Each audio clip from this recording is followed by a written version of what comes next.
La mesure même de notre renoncement déterminera la mesure où la puissance de sa résurrection pourra s'exercer en nous. Nous avons renoncé à nos péchés pour mourir avec Christ au péché. Nous avons renoncé au monde pour mourir avec Christ au monde.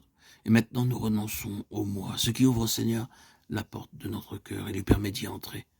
Nous renonçons aussi par là à cette vie terrestre charnelle, source d'énergie purement terrestre, qui autrefois nous animait. Et partant toujours en nos corps la mort de Jésus, nous sommes amenés à puiser toujours davantage à sa vie, qui se manifeste dans nos corps mortels et vivifie ceux qui nous entourent. Quiconque aime son père ou sa mère, son fils ou sa fille, plus que moi, n'est pas digne de moi. Celui qui ne prend pas sa croix et ne me suit pas n'est pas digne de moi. Celui qui aura conservé sa vie la perdra. Matthieu 10, 37, 38, 39. Le Seigneur illustre ce qu'il entend par prendre sa croix et perdre sa vie, ou renoncer à soi-même par ce verset. Notre vie propre peut être comme retenue à la terre par de puissants liens, des liens légitimes, mais si absorbants qu'il est nécessaire que le Saint-Esprit intervienne, on conduise à la croix pour qu'il soit ramené à la place qu'ils doivent occuper en Christ.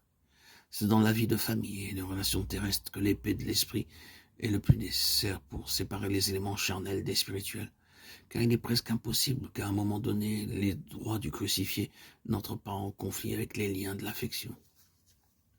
C'est alors que nous expérimentons que nos ennemis sont ceux de notre propre maison et que les mains qui nous clouent au bois sont celles de ceux que nous aimons.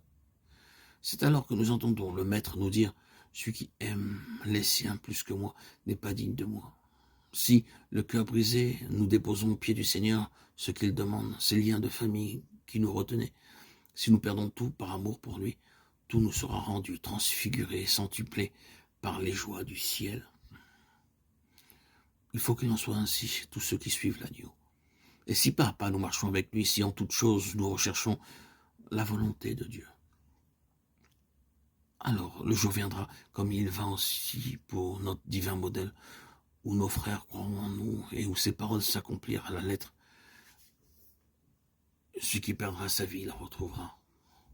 C'est l'épée de l'esprit, la parole de Dieu, qui opère cette séparation entre tout ce qui est charnel et ce qui procède d'un pur esprit. Hébreux 4, 12.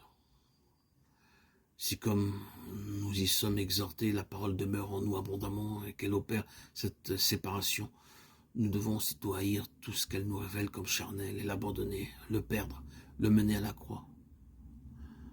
Voulons-nous suivre l'agneau? Voulons-nous que sa vie soit manifestée par nous à ceux qui nous entourent?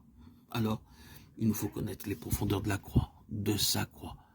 Pour entrer dans tous les privilèges que sa mort nous a acquis, il nous faut renoncer à nous-mêmes, haïr notre vie propre pour que la sienne puisse se manifester en nous. Prendre sa croix, c'est perdre sa vie, c'est renoncer à soi-même, à sa vie propre, à ses liens légitimes,